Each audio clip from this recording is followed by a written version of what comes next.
Jesienią 2020 roku odbył się w Warszawie panel obywatelski.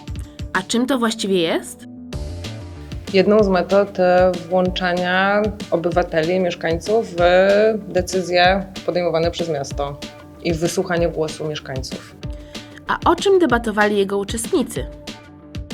Temat naszego panelu brzmiał: jak zwiększyć efektywność energetyczną i udział odnawialnych źródeł energii w bilansie energetycznym miasta. Dosyć trudny temat. Pośród popularnych tematów, które mają stać się rekomendacjami do zmian w Warszawie, dominowały kwestie fotowoltaiki, na przykład na budynkach użyteczności publicznej, szkołach, szpitalach. Również elektryfikacji pojazdów, które są używane w komunikacji, w transporcie publicznym, pewnych ograniczeniach związanych z wykorzystaniem samochodów, termomodernizacją budynków. Generalnie rozwiązań, które w najbliższych latach mają sprawić, że Warszawa będzie jednym z liderów w Europie pod względem redukcji emisji CO2. Jak zostali wybrani paneliści? Próba została wylosowana tak, żeby odzwierciedlać miasto w pigułce pod względem wieku, pod względem płci, pod względem miejsca zamieszkania przede wszystkim i wykształcenia. W związku z tym potem te osoby, które dostały zaproszenie, się do nas zgłaszały, że są chętne i spośród nich wybraliśmy 90 osób, które wzięły udział w panelu. Mieliśmy zarówno osoby młode, w średnim wieku, seniorów i seniorki. Mieliśmy osoby, które mają dzieci, nie mają dzieci, jeżdżą rowerami, samochodami, którzy pracują w przeróżnych miejscach, więc rzeczywiście pełen przekrój różnych życiowych sytuacji, które też wpływają na to, jak odbierają temat, którego dotyczył panel. Co było motywacją do wzięcia udziału w panelu? Ja się ogólnie czuję związany z Warszawą, mieszkam tutaj ponad 15 lat i taka możliwość partycypacji i wypowiedzenia się w kwestiach, które uważam za ważne i dla mnie, i dla przyszłości miasta, wydawała mi się bardzo nobilitująca. Tradycyjnie panele odbywają się na żywo, natomiast ze względu na pandemię warszawski panel klimatyczny odbył się online.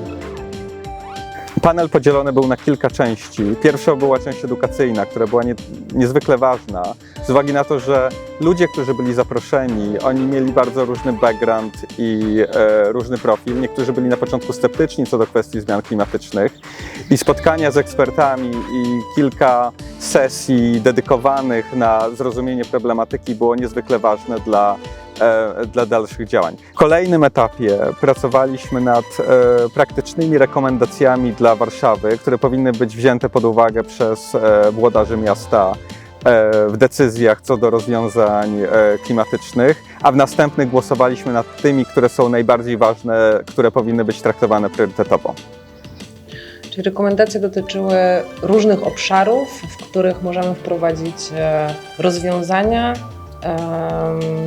które lepiej odpowiadają na współczesne wyzwania, na kryzys klimatyczny i jak Warszawa może dopasować się do tych wyzwań, odpowiedzieć na nie i przejść w stronę bardziej zrównoważonego zarządzania energią.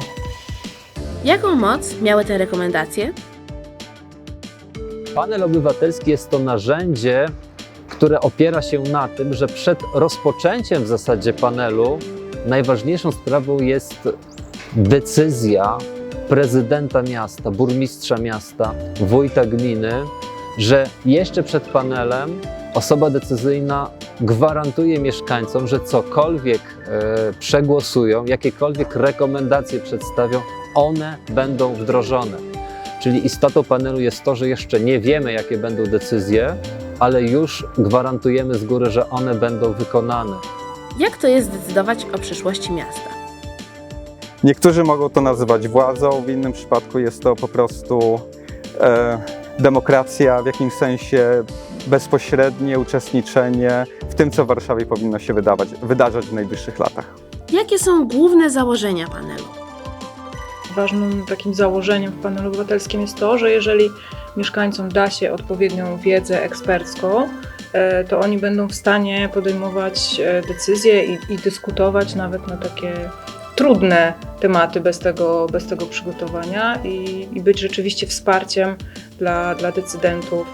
Istotną cechą panelu klimatycznego jest budowanie kapitału społecznego i to budowanie kapitału społecznego w dwie strony, bo to z jednej strony prezydent ufa mieszkańcom, że rekomendacje, które do niego przyniosą, są potrzebne dla miasta, są potrzebne dla mieszkańców, a z drugiej strony to mieszkańcy, którzy poświęcają swój wolny czas, ufają prezydentowi, że ich praca nie będzie na marne.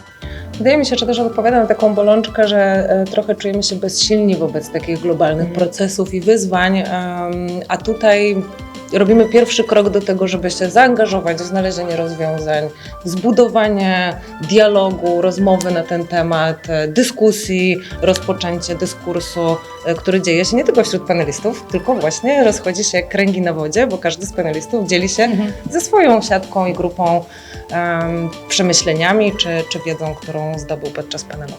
Co panel obywatelski ma wspólnego z demokracją?